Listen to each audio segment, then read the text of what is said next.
Good morning, traders. Welcome to today's market review. This is Razak at CMTrading. Today is March 23rd, 2023, and today is Thursday morning. So looking at the highlights of the day, Federal Reserve increases interest rates by 25 basis points. So it's set at 5% that the Central Bank of the United States is lending to retail banks that then add up a markup. So it means that the interest rates did increase and the markets are responding. But before we do, let's get into today's major economic events. So out of Great Britain at 2 p.m. South African time, we have an official bank rate, which is similar to the interest rate decision out of the United States, but this time it's out of Great Britain. Now, as we look at the various markets, starting out with the Forex symbols, US dollar slides versus the major pairs.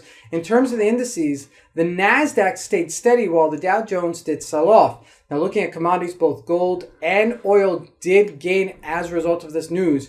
Now, looking at the stocks, mostly got hit across the board. Now, looking lastly at Bitcoin, did stay steady after this news. So let's take a look at the markets and see what we can expect from today's trading.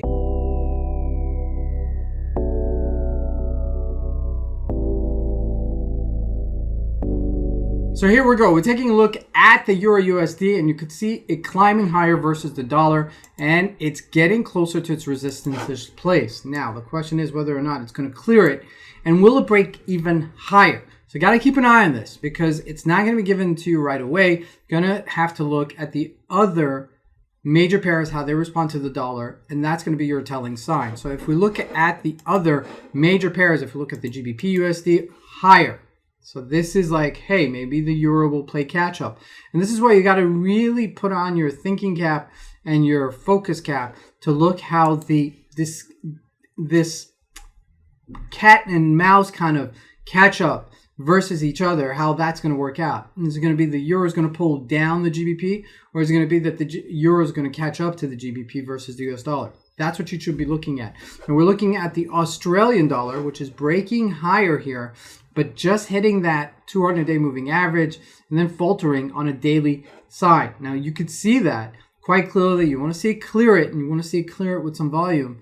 But my guess is it's going to falter here at this resistance. So keep an eye on this, because if it does falter, it will create a decent downward momentum, and you could catch that downwards retracement.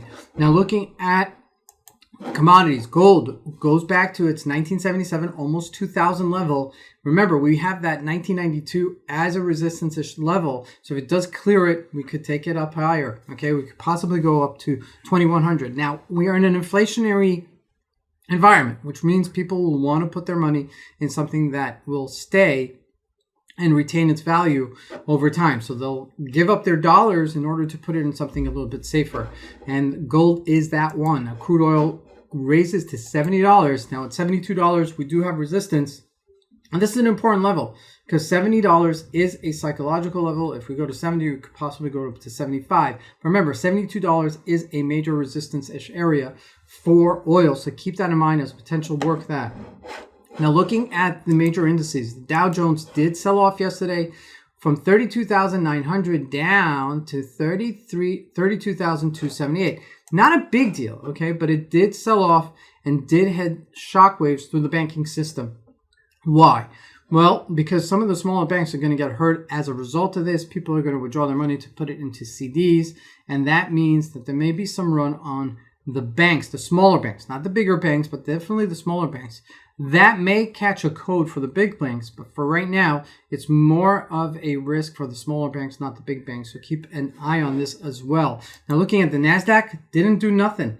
I don't know if that's proper English, but did not break down lower and holding itself up at 12,827, close to its highs.